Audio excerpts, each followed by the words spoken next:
Hola, ¿cómo te va? Buenas noches. Esto es Bienvenidos al Tren. Estamos en vivo en la pantalla de Bravo TV. 20-30 pasaditas de un día muy especial para todos nosotros, sobre todo para quienes tenemos 50 años o más, porque hoy es 10 de diciembre. Claro, perdón, es cierto. Si tenés más de 50, tal vez tengas algunas lagunas en la memoria y no te acuerdes. Y ahora que lo pienso, tal vez eso sea parte del problema. Bueno, retomo. El 10 de diciembre es especial porque un día como hoy, pero de hace 42 años, los argentinos volvimos a vivir en democracia. Fue el 10 de diciembre de 1983 cuando asumió la presidencia Raúl Alfonsín y también asumieron todos los diputados y senadores, todos los gobernadores e intendentes, todos los legisladores municipales y provinciales, todos elegidos en elecciones libres, sin proscripciones de ningún tipo. Hoy suena como lo más normal del mundo, pero ponete por un minuto en 1983. Y no hace falta que te subas el pantalón por arriba del ombligo ni que te peines como los ángeles de Charlie. Pensá, el país llevaba 5 décadas de golpes de Estado y democracias fallidas, represión, censuras. En ese contexto, el retorno de la democracia fue un hito fundacional. Y claro, 42 años después, parece un dato más de la historia. Para alguien de 16 años que vota según lo que le propone el algoritmo de TikTok, Alfonsín y San Martín son próceres de un pasado igual de lejano, pero hay diferencias. Y te voy a decir una. De San Martín no tenemos filmaciones ni videos. De Alfonsín, en cambio, sí, un montón. Mira este. Porque con la democracia no solo se vota, sino que también se come, se educa y se cura.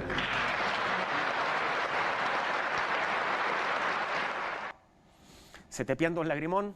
Bueno, es mejor eso antes de que te den ganas de patear el televisor y mandarme a scrollear los gatitos en Instagram, ¿no? Con la democracia se come, se cura y se educa. Esto lo dijo Raúl Alfonsín el 10 de diciembre de 1983 en el Congreso, cuando asumió como presidente, pero también lo dijo muchas veces antes durante su campaña presidencial. Alfonsín estaba convencido de eso y nos convenció a todos de que era posible. Y la verdad es que no parecía muy difícil hacer las 4 comidas diarias, curarte si estás enfermo, ir a la escuela y en una de esas a la universidad. Alfonsín no hablaba de viajar a la luna ni de llegar a Japón en 1 hora y media. Sin embargo, 42 años después, suena una utopía más lejana que la socialización de los medios de producción o un título de campeón para Gimnasia de Esgrima de La Plata. 42 años después, tenemos a la mitad del país en la pobreza, no tenemos Ministerio de Educación y reaparecen enfermedades que habían sido controladas como la tos convulsa, la hepatitis A o el sarampión. Y hay caída récord de vacunación obligatoria. 42 años después, con la democracia te enfermas, te embruteces y comes de vez en cuando, si comes. ¿Es culpa de Alfonsín? No creo, en todo caso no solo suya. ¿Es culpa de la democracia? Una pregunta más complicada. Después de ver a los antivacunas haciendo su show de imanes en el Congreso, no estoy en condiciones de negarlo del todo categóricamente. El 10 de diciembre, por otro lado, pero mirá qué coincidencia, también es el Día de los Derechos Humanos.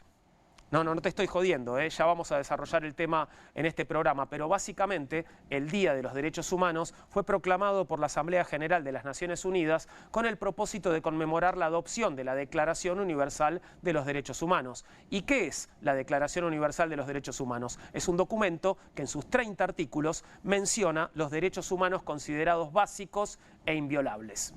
¿Querés que te lea cuáles son esos 30 derechos humanos básicos e inviolables? Spoiler, no querés. Si evitaste patear el televisor con las promesas de Alfonsín, ¿para qué voy a volver a despertar tu ira, no? A fin de cuentas, la democracia tiene más deudas con nosotros que Toto Caputo con... Después en un ratito lo podemos preguntar, pero creo que si sumamos la que viene hoy, Caputo ya la superó. Tenemos las efemérides y vayamos a los fundos de nada. Para repasar los temas del día, bienvenidos al tren, ya empezó y ya sabés, podés venir cuando será bien, por supuesto. ¿Cómo estás, Poli? ¿Cómo Poli va? Sabatés. ¿Todo bien? ¿Vos? Bien, feliz. ¿Ya estás haciendo acción? De bueno, todo ya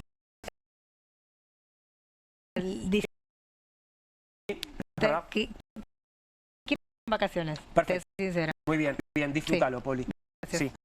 Muchas gracias. ¿Cómo estás, Nahuel? Bien, Nahuel bien. Sosa. Acá preparándome. Hoy tenemos un brindis de la carrera. ¿Cómo es un brindis de sociólogo? De sociólogo, me imagino que igual se fuma también, hay mucho olor a Se pucho. emborrachan, Claro. quieren justificar teorías borrachos porque las mejores teorías Sí. surgen así. No hay Uno ningún brinda por problema con el Durkheim, el humo. otro brinda por Marx. Ok. Algunos más osados brinda por Perón. Sí, ahí se pueden agarrar a trompadas entre distintas líneas de la Puede sociología, haber tensión, puede haber Ok. violencia simbólica y violencia física.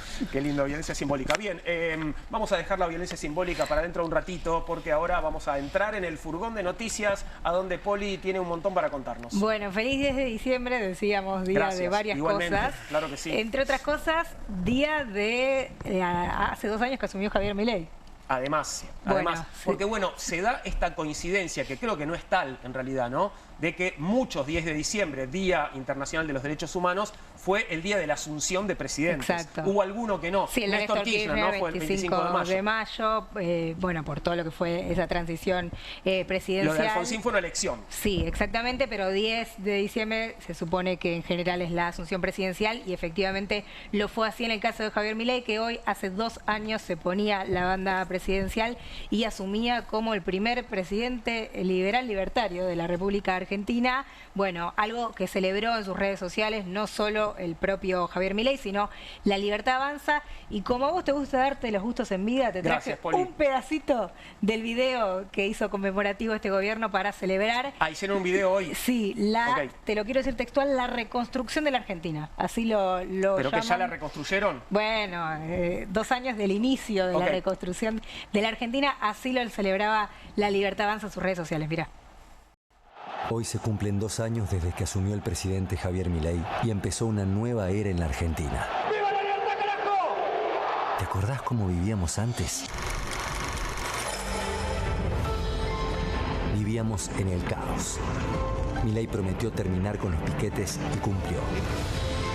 Vivíamos con inflación y con déficit fiscal hace décadas. Milei ordenó la economía, aniquiló la inflación, logró superávit fiscal y abrió la Argentina al mundo. Más de la mitad de los argentinos vivían en la pobreza y con Milei más de 10 millones de argentinos dejaron de ser pobres. Teníamos un Estado gigante e ineficiente, pero Milei prometió motosierra y cumplió. ¡Afuera! Prometió que el que las hace, las paga. Y hoy tenemos el índice de homicidios más bajo de los últimos 25 años. Los gobiernos anteriores nos habían dejado indefensos. Hoy volvemos a poner el rol de la defensa de la patria en el lugar que se merece. Todavía falta mucho trabajo. Décadas de decadencia no se dan vuelta en 2 años. Pero ahora los argentinos saben. Cuando Milei promete, Milei cumple. Si logramos todo esto con tanto viento en contra, imagínate lo que podemos hacer con viento a favor. Hay unas imágenes que me llaman un poco la atención porque no las recuerdo. Yo ¿Cuáles no son? recuerdo la asunción de Milei hablando en el balcón de la Casa Rosada llena, con ¿no? una Plaza de Mayo De hecho, fue un colmada. congreso, ¿no? Sí, que fue atípico, era Fue la primera atípico, vez fue un que se congreso. hacía así. En las escalinatas y de espaldas, ¿no? De Sí. espaldas. Bueno, en el video hay varias señales para mí que a mí me llamaron la atención. Primero, que señalan como algo positivo la motosierra. De hecho, ponen una nota, creo que era del diario La Nación, que dice 2.500 empleos públicos menos por mes como un logro.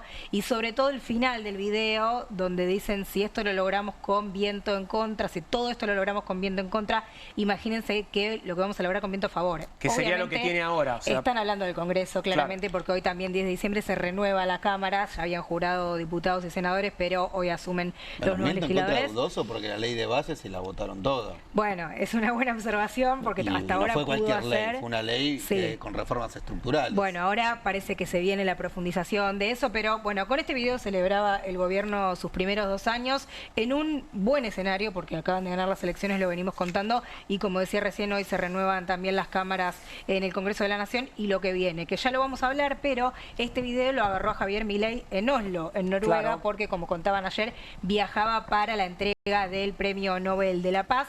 María Corina Machado, opositora venezolana, aliada al gobierno y a la ideología de Javier Milei, iba a recibirlo. Digo iba a recibirlo porque ella misma en persona no pudo llegar, o así por lo menos dejó ese mensaje. Lo recibió su hija, su familia, y Milei quería ir a acompañarla. De hecho fue con los presidentes de la región que están alineados, fue con el presidente de Ecuador, con el presidente de Paraguay, pero bueno, como no llegó Corina Machado, Javier Milei se volvió, tenía algunas reuniones bilaterales que no completó, canceló su agenda, lo que tenía programado para el resto del viaje, y ya está volando aquí en la Argentina, pero bueno, celebra sus 2 años de gobierno en un avión, claro, en uno de los tantos viajes que hizo el mandatario. Pero ¿y qué pasó? Bueno, lo de María Corina Machado tiene que ver con que está en la clandestinidad hace un tiempo ya, y bueno, no llegó a tiempo, ¿no? Supuestamente ella dijo que estaba yendo a Oslo, pero no llegó. Se supone que va a llegar en algún momento. Claro, pero no llegó para la ceremonia. No, ni para el brindis, claro, y lo que había después. Ahora, y las reuniones que iba a tener Milei, que entonces las levantó, la reunión con el rey Harald, con todo eso. Con el primer ministro de Noruega, sí. Es una buena pregunta, hay algunas especulaciones de por qué está volando Javier Milei más temprano, por qué no completó su agenda, y mucho tiene que ver con la reforma laboral, vamos a decir que tiene que ver eso, pero recordemos que, y paso al Congreso, porque la reforma laboral se iba a presentar ayer fue 9, ¿no? Sí, ayer. No se presentó, recordemos, se filtró un borrador el día 5, que lo filtraron también desde el PRO a varios colegas de la prensa y a otros legisladores y legisladoras de la oposición en el Congreso. Bueno, ahí no se sabía si era el borrador correcto, no se sabe todavía si el borrador que vimos casi todos y todas es el correcto. Se iba a presentar ayer, no se presentó, se iba a presentar hoy, no se presentó, y ahora parece que se presenta una vez que Javier Milei llegue al país, por eso quiere llegar lo más rápido posible. Es una de las versiones que se hablaban hoy por la tarde para contar por qué el presidente viajó más antes, y bueno, sería que la excusa es que quiere presentar la reforma laboral cuando él esté acá.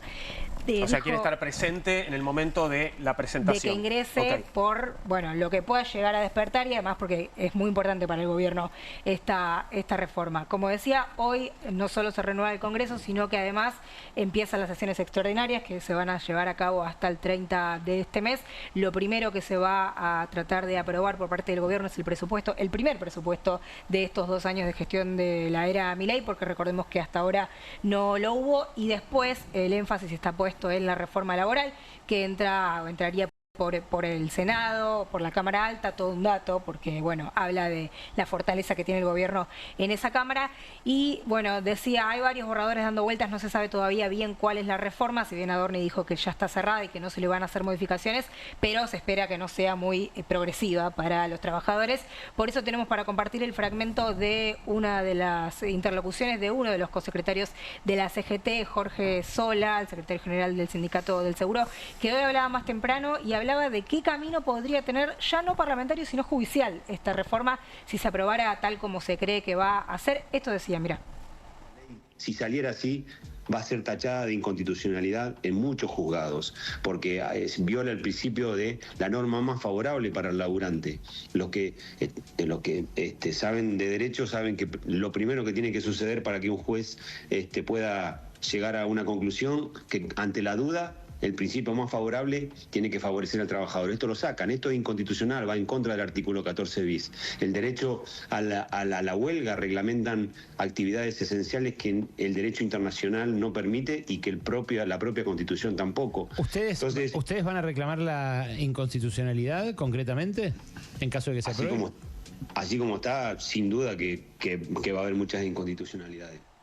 Bueno, la pelota, si eso sucede, va a pasar a la justicia, sí, ¿no? Igual falta la instancia anterior, que a mí yo veo y digo, bueno, todavía debería poder pelearse en el Congreso. Claro. Sería importante que ya no estemos pensando en la instancia posterior, pero bueno, también de eso se está ocupando la CGT, porque hoy, hace un rato, terminó una reunión con, sobre todo senadores, hubo algunos diputados, sobre todo los diputados y diputadas sindicales del bloque de Unión por la Patria, y la CGT, estuvieron los 3 cosecretarios, y estuvo Gerardo Martínez. ¿Por qué Gerardo Martínez? Porque integra el Consejo de Mayo, claro, que ayer presentó el informe final con los lineamientos generales, no los detalles de las reformas, sino los lineamientos generales de los puntos firmados en el Pacto de Mayo. Bueno, Gerardo Martínez se sumó por ese motivo a la reunión con los senadores para tratar de delinear esto, la estrategia previa a que llegue a tener que declararse inconstitucional, ¿no? Una posición muy incómoda, ¿no?, la de Gerardo Martínez, porque forma parte de ese consejo que está enviando un proyecto que seguramente no satisface a la CGT. Bueno, ¿no? Él ayer no fue a la última reunión del Consejo, sí aparece su nombre en la firma, le preguntaron, bueno, pero si vos no fuiste, dijo, bueno, me pusieron porque fui a otras reuniones en el informe final, pero fue de alguna manera un gesto para mostrar que la CGT no está a favor de la reforma laboral tal como se está planteado. De todos modos, hoy aparecieron algunos guiños, dio Adorni una conferencia de prensa a propósito de los 2 años del gobierno, dijo, agarró su celular y dijo, tengo la reforma, el proyecto final de la reforma laboral en mi celular, no se aceptan modificaciones, pero dejó la puerta abierta a que los artículos más, ¿cómo decirlo?, dañinos para la organización sindical pudieran quedar para más adelante. ¿Querés verlo lo que dijo? Por favor. Mirá. 4 empleados. Se eliminaron los cargos hereditarios en AFIP, el Banco Central, el Banco Nación y ANSES. Durante mucho tiempo, la pauta oficial fue un elemento de coacción de la política disfrazada de publicidad del gobierno. Hoy, la pauta oficial es 0 y se ha eliminado, de hecho lo he hecho yo en primera persona, se ha eliminado la Dirección Nacional de Publicidad Oficial, que es quien ejecutaba estos presupuestos de pauta. Bueno, que no exista la pauta oficial es por lo menos discutible, ¿no? Sí, total, hay un montón de organismos. Digamos, hay maneras, sí, ¿no? Por supuesto. No eras el tramo el que te quería mostrar, pero no importa. Hay una parte donde Adorni dice que sobre todo todo lo que tiene que ver con los aportes obligatorios para las organizaciones sindicales podría quedar para una segunda ley. Eso es lo que quería mostrar, que es llamativo porque algunos lo leyeron como algún tipo de guiño a la CGT de yo te quito los capítulos o los artículos más que te atacan directamente para que vos me votes la reforma de alguna manera. Bueno, vamos a ver qué pasa de todos modos, pero fue algo que llamó la atención en las últimas horas. Daría la sensación que tanto con esto como con lo que se filtró con la reforma educativa, que está tomando mucho la temperatura de la social, ¿no? Porque también uno lo puede ver de una hipótesis dentro del conflicto social, más allá del plano del Congreso. Hago esto para no generar un escenario conflictivo en estos meses, y en todo caso, si se aprueba, y ya con un backup más, con un oxígeno más, voy por un escenario más conflictivo. Sí, bueno, voy administrando el daño a los trabajadores. Exactamente. Bueno, hoy hubo, está bueno que me digas eso, hoy hubo bastante calle, jubilados, trabajadores del Garraham, organizaciones por la discapacidad, marchando, pidiéndole al Congreso que revierta la no aplicación de las leyes que ya están aprobadas y que no se están cumpliendo. Y cierro con un pequeño datito económico. Mañana se conoce el dato de inflación nacional, pero hoy ya se conoció el previo, que es el de la ciudad de Buenos Aires. Lo contamos porque suele anticipar. No es necesariamente así, pero suele anticipar. El nacional, quiero decir, 2,4 fue la suba mensual, se aceleró un poco, 2,2 había sido el anterior, 28,3 suma el acumulado anual en estos primeros 11 meses, y ahí vemos, bueno, algunos ítems que movieron para arriba este índice. Mañana, como decía, el INDEC da a conocer el nacional. Recordemos que el de octubre fue 2,3, bueno, hay algunas encuestadoras privadas que lo dan un poquito más alto, 2,5, pero no vamos a especular. Sí podría haber una pequeña suba, pero en el orden del 2%, así que mañana sabremos a las 4 de la tarde, lo charlarán. Estaba viendo cómo se cortó ahí, volví a poner la plaquita un segundo, por favor, porque mirá cómo se corta... Recreación y cultura. Recreación y cultura, no sabemos dónde termina. Sí, yo lo sé, pero no se ve porque está muy alto, que es el 4%. Un montón. Es lo que, de hecho, es lo que movió para arriba, bueno. ¿Pero qué pasó? ¿Qué aumentó? ¿Las entradas para los conciertos? Sí, bueno, es un poco estacional ese ítem. Sí, es lo que movió, está muy bien el señalamiento, es lo que movió del 2,2 del mes pasado al 2,4 de este mes. Bueno, veremos qué da mañana entonces la nacional. Claro que sí. Bueno, vamos a seguir hablando de economía, no necesariamente de inflación, pero podemos aprovechar tal vez y preguntarle un poquito también a Martín Wasserman, que es doctor en Historia de la Universidad de Buenos Aires, investiga sobre la historia del crédito, las prácticas financieras, la gestión de los recursos fiscales y los problemas monetarios en el Río de la Plata. Una visita oportuna ahora ahora que el gobierno está intentando reingresar al mercado de capitales. Gracias por venir, Martín. ¿Cómo estás? Gracias a ustedes. Nuevamente bien, por suerte. Qué bueno. Bueno, antes que nada, digo, ¿qué te parece sobre el número de inflación del mes? ¿Cómo lo ves? ¿Te parece que el nacional dará parecido? Bueno, estoy más acostumbrado a estudiar el pasado que el futuro, pero como decíamos la otra vuelta, siempre conocer un poco la historia en el largo plazo permite ir avisorando un poco cómo se puede ir moviendo la coyuntura, ¿no? Entonces, es un contexto en el que la economía argentina se encuentra muy expuesta a una serie de variables que no controla. Entonces, hay una serie de elementos que no son predecibles porque estamos expuestos a coyunturas externas, a variables, a shocks externos que son absolutamente ajenos a la capacidad de este gobierno, de cualquiera, de poder gestionarlos, con lo cual hay un margen de incertidumbre que de alguna manera persiste, ¿no?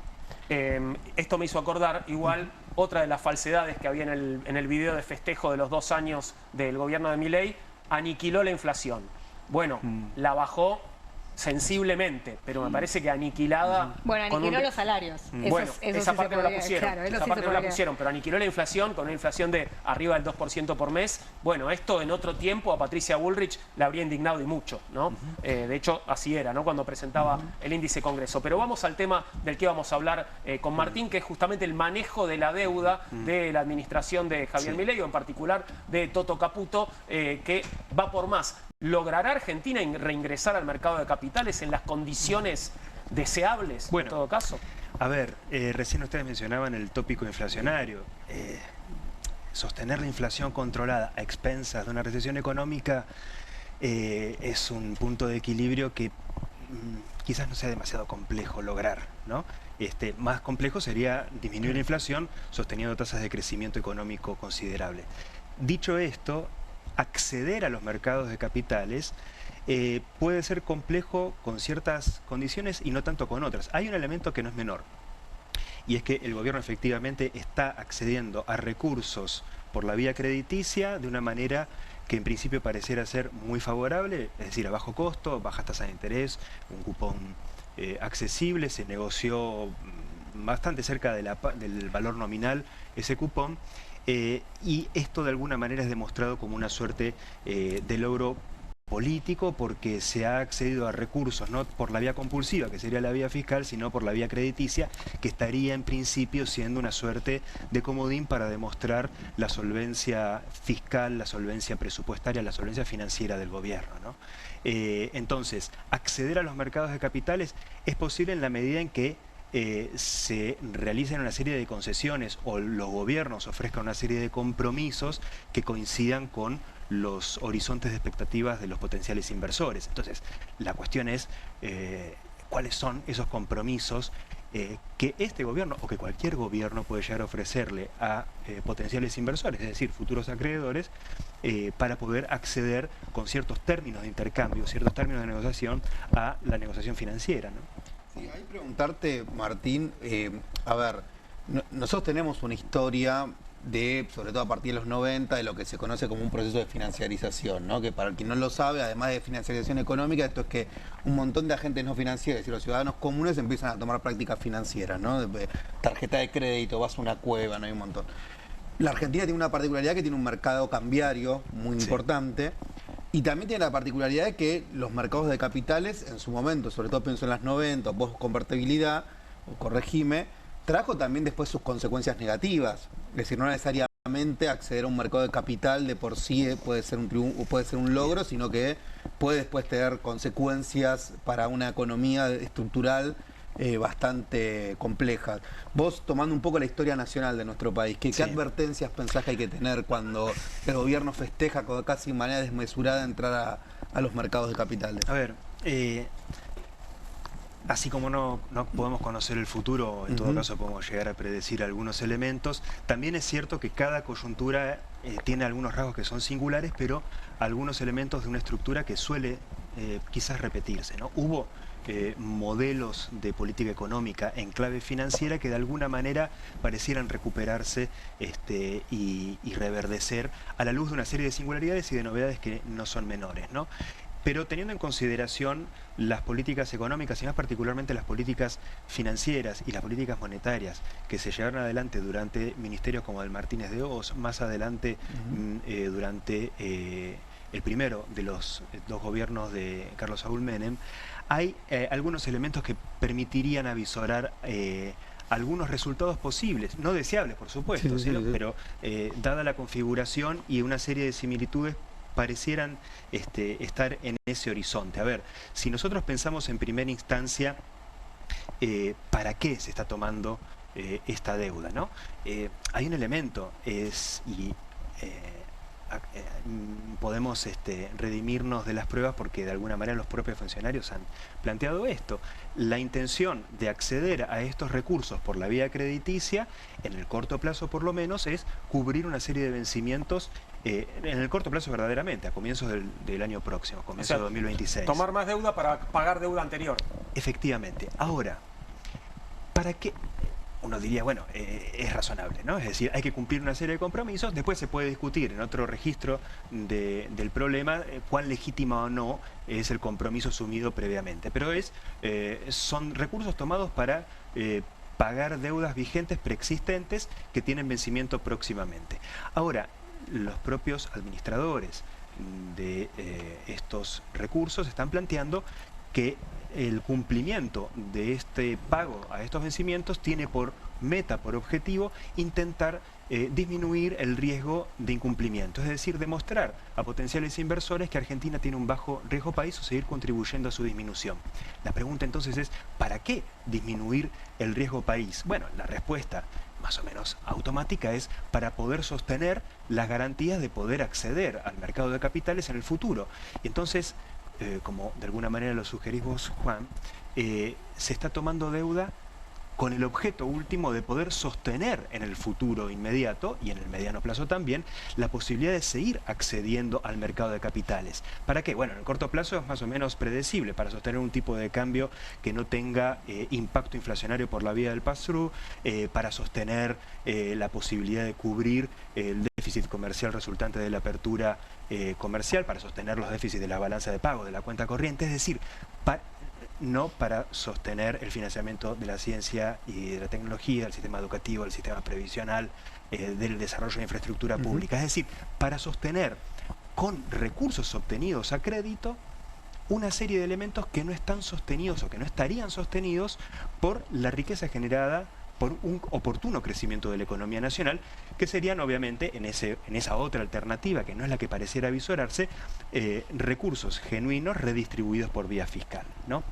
Entonces, ¿para qué se está accediendo al mercado de capitales? Bueno, pareciera ser que para garantizar la continuidad del acceso a un sistema de deuda internacional en principio, aun cuando en este caso está bajo jurisdicción argentina, sin embargo es una deuda nominada en dólares, lo cual sugiere, por lo menos sugiere, que la deuda es un elemento constitutivo, es un elemento estructural en esta configuración económica, en este esquema de desempeño económico, ¿no? Te hago una repregunta, quizás lo dijiste y yo no lo entendí porque es un poco técnico, pero lo que el gobierno anunció, lo que anunció Caputo es que vuelven al mercado internacional de deuda o que van a colocar deuda en dólares en el mercado local. Sí, bueno, a ver, el punto es el siguiente, si se está obteniendo crédito en una divisa que no es la que emite nuestra economía, en algún momento el gobierno tiene que obtener las divisas necesarias para amortizar el capital, sobre todo en un tipo de bonos como estos, en los que el capital en principio se tiene que amortizar dentro de 4 años, es decir, está planteado dentro de las cláusulas, devolver, ¿no?, el capital principal y no solamente el pago de los servicios, ¿no? Con lo cual hay un compromiso implícito, o no tan implícito, que es que este gobierno o futuras administraciones tienen que lograr cumplir un desafío que es obtener divisas para sostener reintegros a estos compromisos que están asumiendo, ¿no? Otra pregunta es ¿cómo ha logrado acceder esta administración a este mercado? Bueno, mediante una serie de compromisos, algunos compromisos más inmediatos, otros menos inmediatos. Hay algunos elementos que permiten entenderlo rápidamente. Aparte de facilidades en cuanto al apalancamiento para tratar de expandir un poco el espectro de la demanda, se puede apelar a cauciones bursátiles para poder obtener estos fondos, o incluso algunas facilidades a la banca local para poder tener una mayor disponibilidad de estos fondos en materia de encaje. Hay una serie de elementos que tienen que ver, como decía hace un rato, ¿no?, con compromisos que no siempre están explicitados, que tienen que ver con un intento por alinear las obligaciones planteadas por una administración como esta, por ejemplo, con los horizontes de expectativas de los principales inversores, ¿no?, de los potenciales acreedores, que generalmente se adecuan bastante bien al tipo de política económica que se está llevando adelante, ¿no? Es más o menos predecible también, ¿no? Una disminución del déficit, bueno, de todos los déficits en la medida de lo posible, una disminución del gasto público consecuentemente, un esquema regresivo en materia fiscal, también regresivo en materia redistributiva. Entonces, el gran riesgo, ¿dónde está? ¿Y por qué consecuentemente no es una garantía per se acceder al mercado de capitales? Bueno, porque probablemente las condiciones que supone acceder a un mercado de capitales en términos favorables impliquen resultados económicos regresivos para la mayoría de la población económicamente activa, ¿no? Claro. Y acá hay un punto que no es menor, y esta es también discusión de otra naturaleza, y es que pareciera que parte por lo menos de esa población económicamente activa, mayoritaria, que en principio sería aquella sobre la cual una mayor proporción de la carga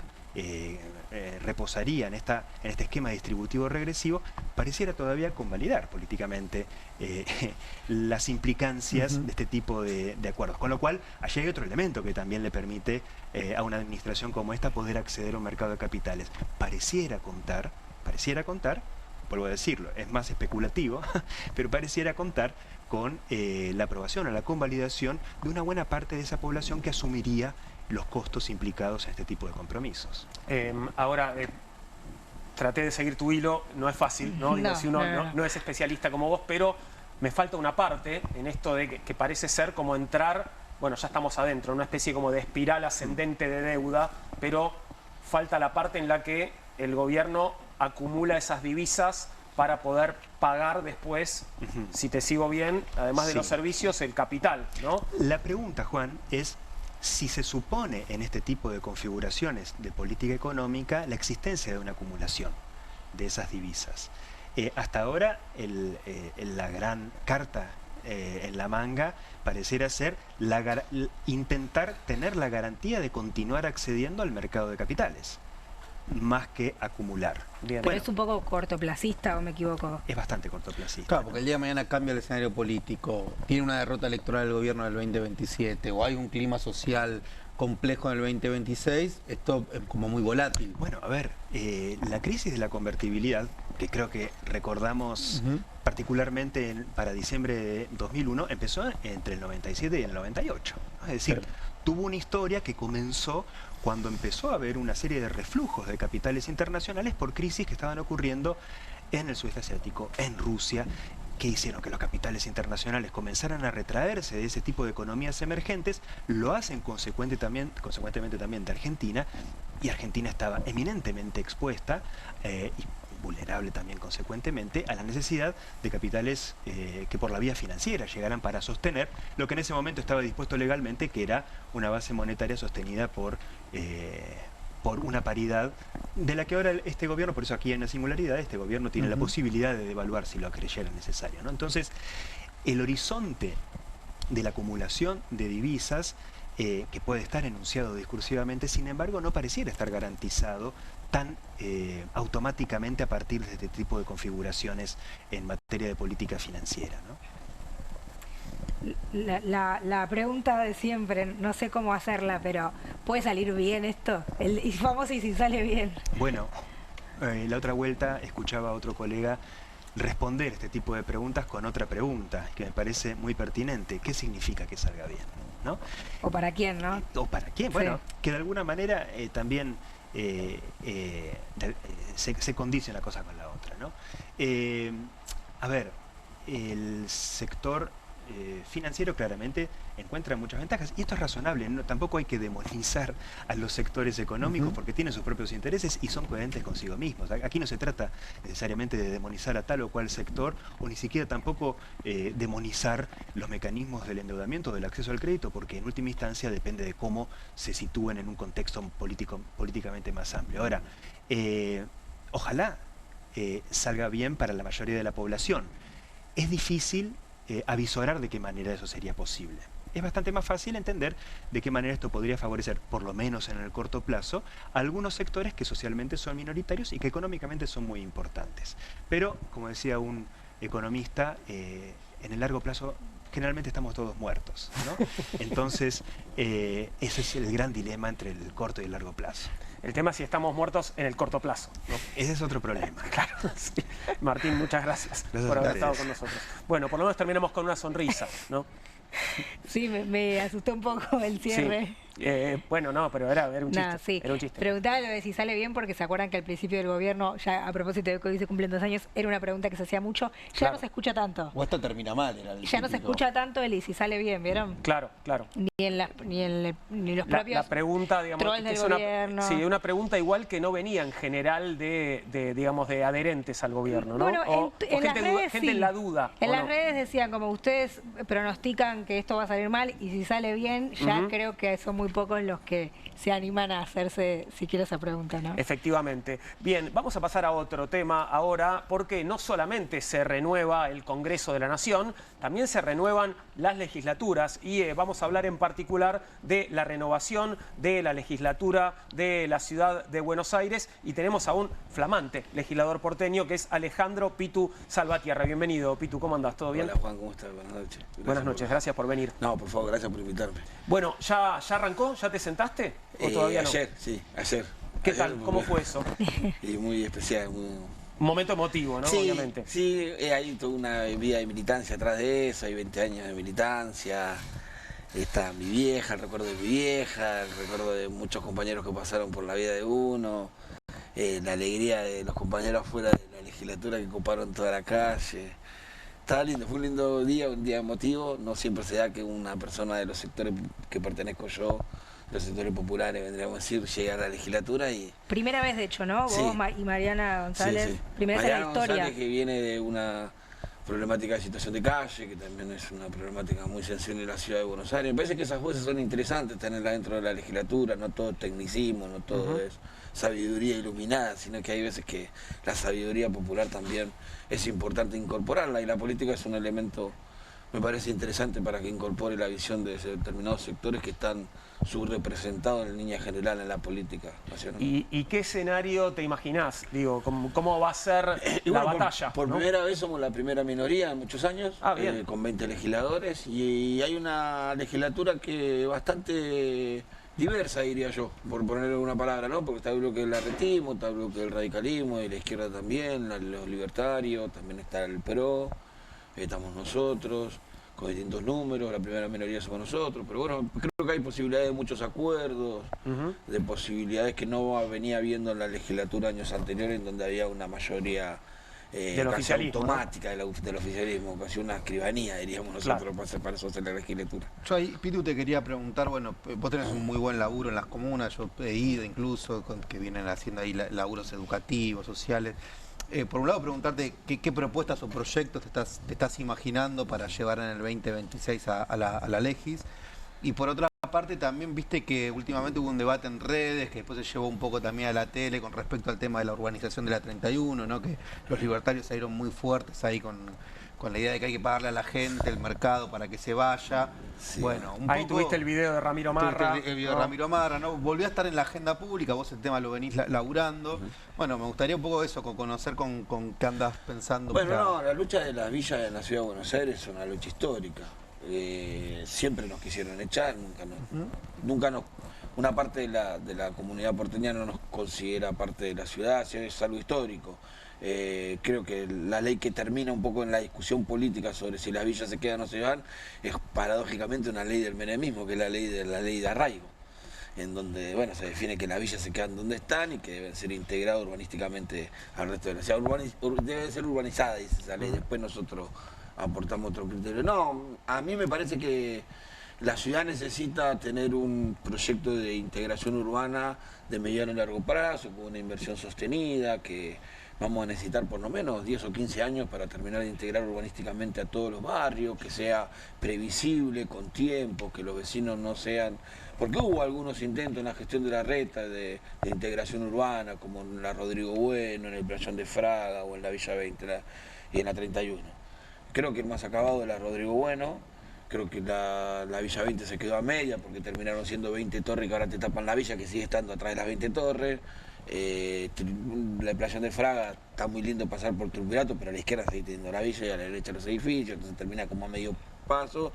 Y ahora en la última sesión de la legislatura tuvieron que votar una ley para condonarle la deuda a todos los que viven en los departamentos de Rodrigo Bueno, que le estaban cobrando el ABL como si vivieran en Puerto Madero. Okay. ¿No? Entonces digo, como que esas cosas, por un lado tienen algo positivo, que se avanzó sobre determinados temas, pero por otro lado no puede estar sometido a la buena voluntad de un funcionario de turno la urbanización de un barrio, no, tiene que ser programado, participativo, porque vos abrís calles, reubicás familias y es traumático todo ese proceso. Entonces si vos sabés 1 o 2 años antes de que va a llegar la urbanización al barrio, todo se prepara de una manera distinta. Me parece que eso necesitamos, previsibilidad, continuidad y un proyecto de mediano y largo plazo de integración urbana en la ciudad de Buenos Aires que termine con las villas y con los ciudadanos de primera y de segunda, ¿no? Pero también está dentro, no voy a la legislatura solamente a representar a los villeros, sino soy un porteño más. Yo nací en esta ciudad, nací en el Hospital Salaberry, me crié y viví toda la vida en esta ciudad y soy tan porteño como cualquiera de los que están en la legislatura y de los que viven en la ciudad de Buenos Aires. Además, yo viví siempre en la ciudad de Buenos Aires, nunca viví fuera de la ciudad de Buenos Aires. Así que hay un montón de problemáticas que nos preocupan, como el endeudamiento familiar que hay en la ciudad de Buenos Aires.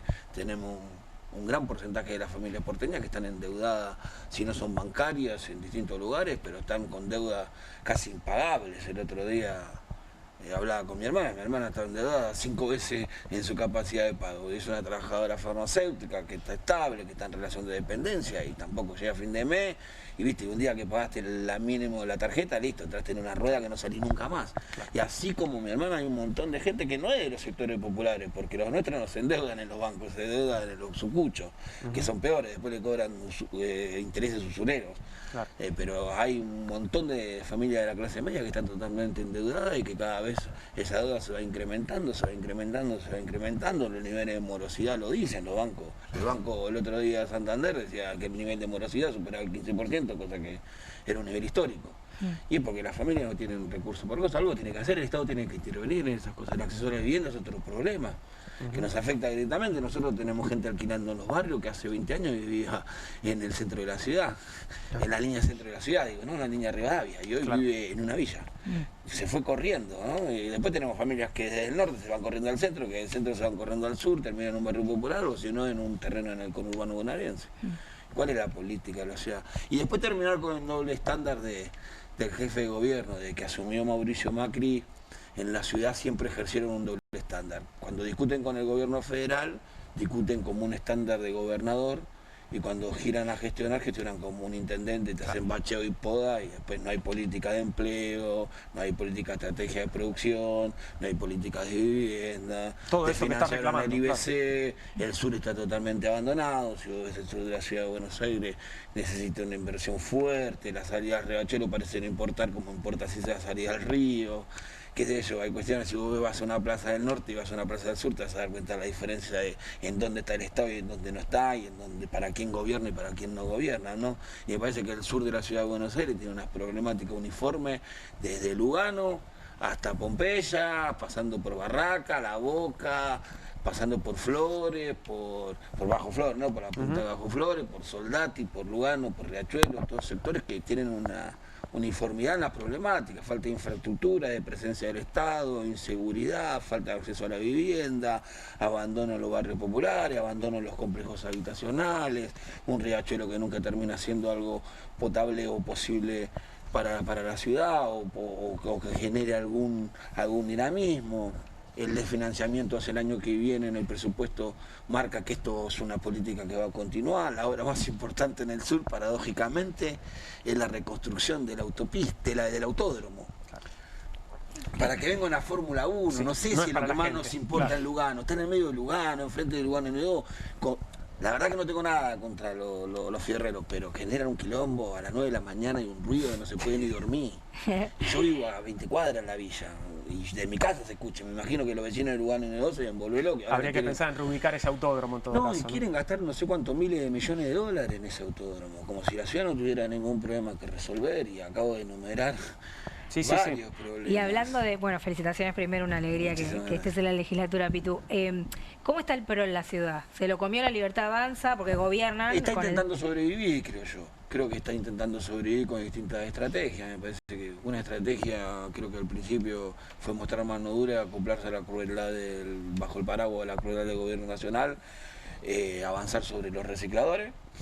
Secuestraron una cantidad de carros impresionante en esos últimos tiempos, sobre los vendedores ambulantes. Todos hemos visto videos donde se le tira café, factura a la gente que está tratando de subsistir, porque es desconocer el contexto en el que está pasando esto, en donde la empresa cierra, el consumo cae, los salarios no llegan a fin de mes, y vos agarrás a un tipo que está vendiendo café, le tira el café a la cosa. Primero la crueldad, después un intento que hubo de Jorge Macri de salir a hablar con los vecinos, y vimos ahí el video del bochorno de lo que es, porque cuando le dicen la verdad reaccionan de esa manera violenta que reaccionan. Están buscando una manera de subsistir y sobrevivir. En la legislatura todavía tienen una representatividad importante, pero necesitan tejer acuerdos para llegar a mayoría, porque si no, no le alcanza. Claro, todos dicen, podría ser el último gobierno del PRO después de... Y es muy probable, es muy probable.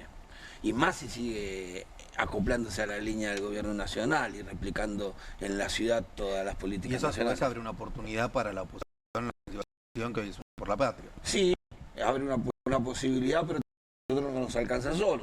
Sino, sabemos que coincidimos con algunos compañeros, con los dos legisladores de la izquierda, muchos coincidimos, muchos puntos.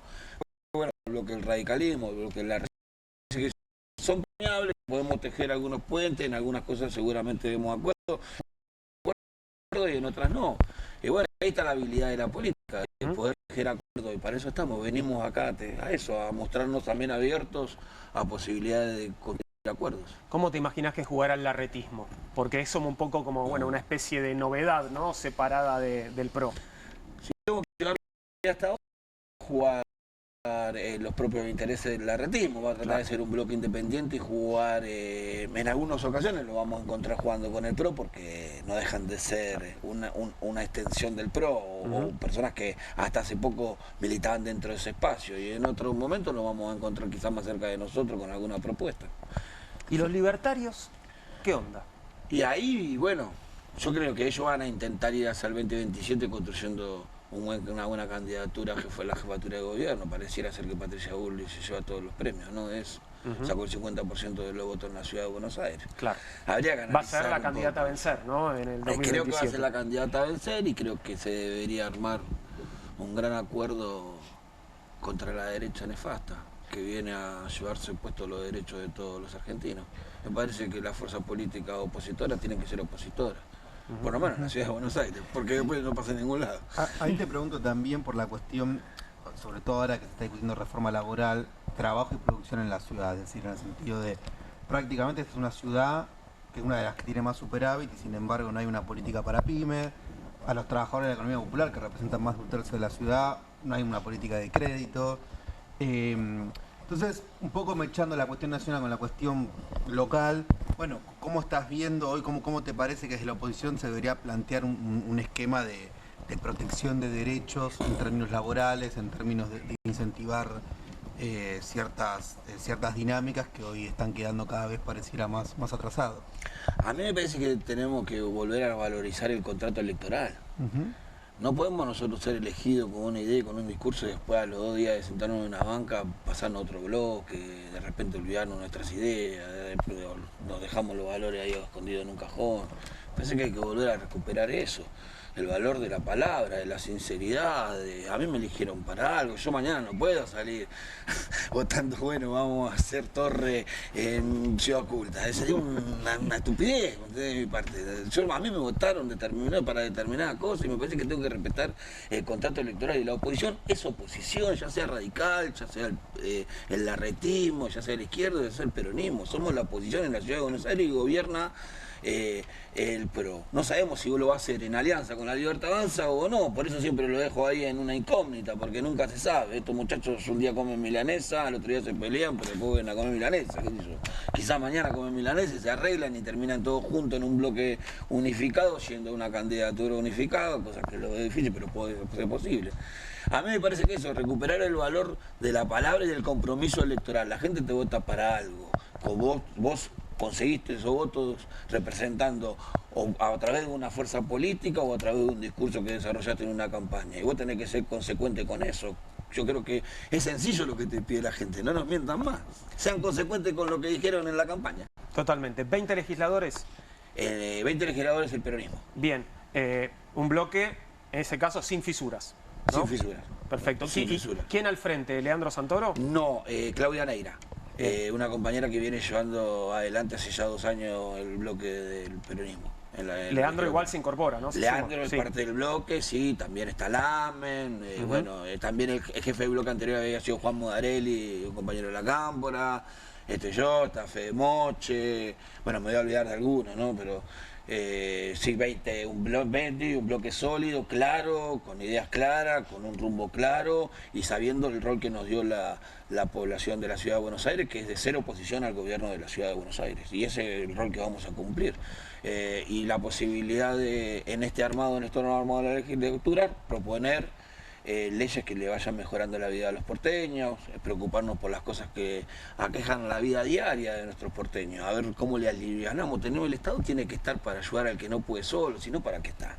Y hay un montón de porteños que no están pidiendo solo, y muchos de ellos por primera vez en su historia. No están acostumbrados, y es más difícil para ellos. Para los nuestros, viste, que están en el barrio, el comedor es un elemento que hace 30 años que existe, la olla popular es un elemento que hace 30 años que existe, la solidaridad es un eje central alrededor del que se construye el barrio. La olla popular es una excusa, es una doña que un día ve el hambre y pone 4 maderas, pone fuego y usa una magia y le da de comer a todos los pibes del barrio. A la semana son 5, al mes son 20, a los 2 meses son 30 y a los 3 meses están en el municipio pidiendo que le pavimenten la calle. Claro. Es lo que pasa alrededor de eso, ¿no? Entonces la solidaridad en los sectores populares existe, está, todavía hay una red que se construyó en un 30 años de lucha de las organizaciones sociales que sigue existiendo y que sigue sosteniendo y dándole de comer a miles de pibes en el conurbano y en todo el país. Ahora, los sectores de clase media no estaban acostumbrados a pasar por esta situación, no estaban acostumbrados a no poder llegar a pagar la tarjeta, a no poder pagar la prepaga, a cargar la naja, llenas un tanque y saca 100 lucas. Casi nadie puede vivir. Hay un profesional, ¿cuánto cobra? 1.200.000 pesos, 1.300.000, 1.500.000, 2 millones. Tampoco llega a una vida que tiene que tener una persona que estudió 20 años en la universidad, 10 años, 15 años, que hizo una carrera. Sin duda. No digo yo la economía popular, porque tampoco podemos pretender que la economía popular tenga un buen pasar si el resto de la sociedad está caído. O sea, mucha parte de los sectores populares vive de la changa que genera la clase media. Cuando vos pintás el departamento, haces un arreglo de edad, ¿quién lo hace? Lo hace nuestro vecino. Cuando se cae eso, que la gente empieza a ajustar, lo primero que empieza a ajustar es al que le viene a cortar el pasto, al que limpia la pileta, al que pinta.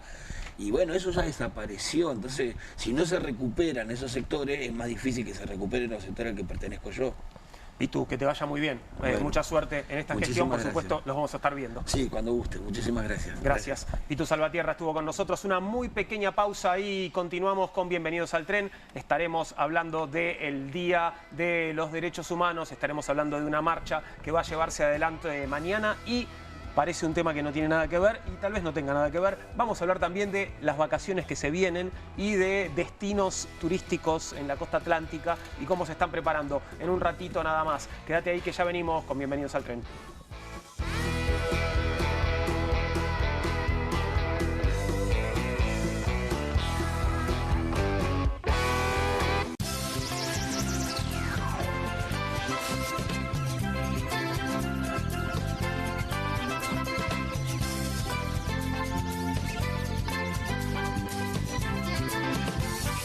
Tener la nueva línea Philco Inverter Pure Energy, que usa IA para diagnosticar la calidad del aire y renueva el ambiente con una brisa pura del exterior, es darse un gusto en vida.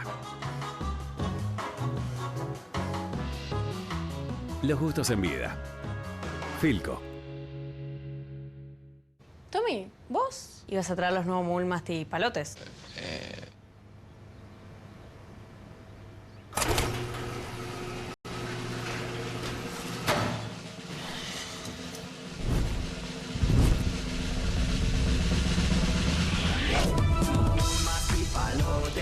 Masticables y frutales, no vas a querer compartirlos, no vas a poder esconderlos. Proba los nuevos caramelos masticables de Mogul, también en su versión Extreme. Cueste lo que cueste. El primer streaming de Perfil.com, conducido por Román Yuch junto al Doc Juan Heruela, los periodistas Marcelo Mármol Moura y Lucas Buceta. Información deportiva, opinión y análisis. Cueste lo que cueste. De lunes a viernes, a las 10 horas, por Bravo TV. Emprendidos, con la conducción de Ornella Flench. Historias de emprendedores en primera persona. Consejos prácticos para alcanzar sus metas. Emprendidos, de lunes a viernes a las 12 horas por Bravo TV. QR, con la conducción de Paulo Caruso y gran equipo. La síntesis del día para un público que valora el periodismo crítico. QR, de lunes a viernes a las 22 por Bravo TV. Bienvenido a todo Latinoamérica. Caras TV llegó a DirecTV, el canal de las celebridades. Entretenimiento exclusivo las 24 horas del día. Más Caras, con la conducción de Héctor Maugeri. Red Carpet, Caras News, Caras Realeza, Caras Fashion, Caras TV. Llegó a DirecTV. Contenidos exclusivos para toda Latinoamérica. Presentamos el Schoolmaster Pro, la afeitadora para hombres de cabezal doble. El Schoolmaster Pro tiene dos lados para darte dos tipos de afeitadora en una sola. De un lado, una afeitadora para barba y cuerpo, con cuchillas cerámicas de precisión diseñadas para el mejor resultado. Del otro, hay una micro cuchilla giratoria de acero inoxidable que te da la terminación ideal. Su diseño ergonómico tiene un mango antideslizante que funciona seco o mojado y se carga con USB para darte hasta 2 horas de funcionamiento. Tiene luces LED duales para que puedas ver cada detalle. Recorta los costados y dale forma a tu barba. Todo esto sin irritación, lastimaduras o pelos encarnados. La banda del lado cerámico tiene 4 posiciones para que elijas el largo perfecto para tu barba. Y para una piel suave, la cuchilla microfina del lado de terminación te da la afeitada más al ras posible. Y en las áreas delicadas o sensibles, Schoolmaster Pro te cuida incluso ahí abajo. Eso me gusta. Schoolmaster Pro es la solución definitiva para todo el cuerpo. Llama ahora o entra a nuestro sitio web para conseguir el combo completo de Schoolmaster Pro a un super precio. Pero si lo pedís hoy, vas a recibir un descuento especial. Tenés el combo completo por un precio increíble. Llama ya. Escanea el QR, ingresá a nuestra página web o llama al teléfono en pantalla. No demores más, descubrí los productos más novedosos y exclusivos en tvcompras.com. No pierdas tiempo, aprovecha esta oferta y obtén este fantástico producto de TV Compras. Llama ya. Con Telecentro, esta Navidad se aburre el que quiere. Regala el Deco 4K con tecnología Android TV más internet 1000 megas. Y ahora además, sumale un joystick para disfrutar los juegos del Deco. Pedilo ahora y recibite de Papá Noel con Telecentro. Telecentro, conectando con vos.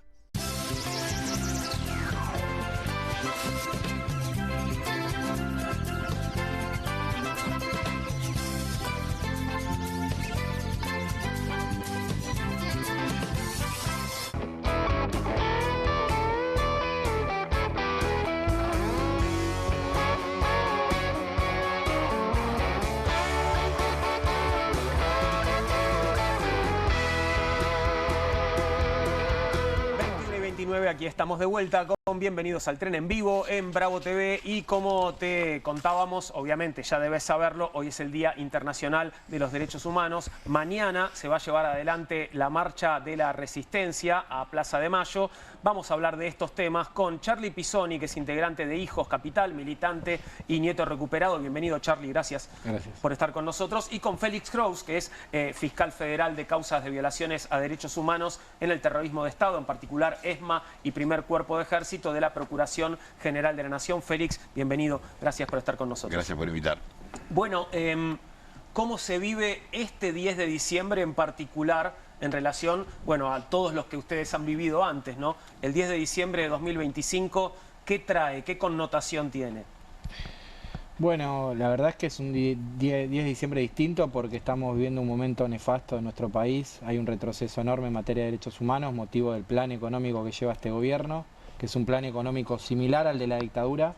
Hoy no hay desaparecidos a quienes son opositores políticos, pero sí hay persecución política, hay personas que son detenidas en marchas y manifestaciones, hay dirigentes políticos detenidos como Cristina Fernández de Kirchner, con lo cual es un 10 de diciembre distinto, porque vemos a los jubilados que sufren, vemos que hay muchos familiares nuestros y amigos que no llegan a fin de mes.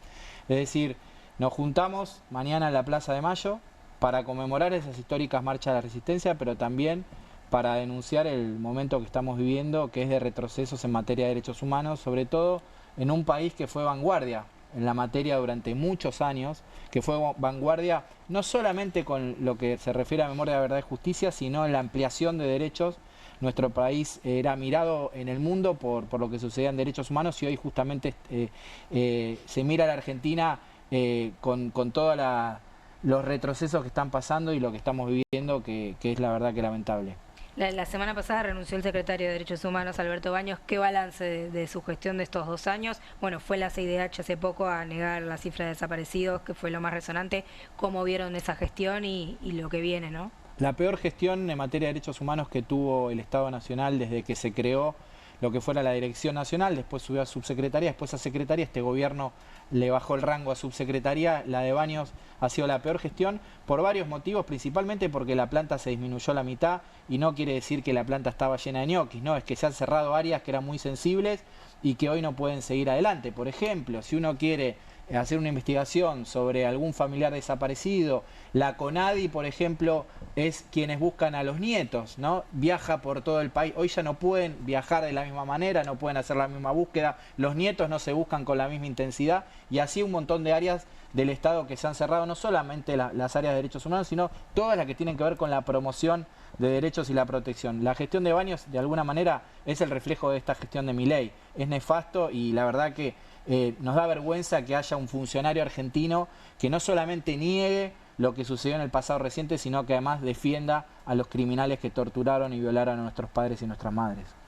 ¿Puede venir algo peor todavía, Félix? Siempre puede venir algo peor. Eso, o sea, la experiencia y la historia nos demuestra que siempre está alguien dispuesto a cavar un poco más en el fondo del pozo, ¿no?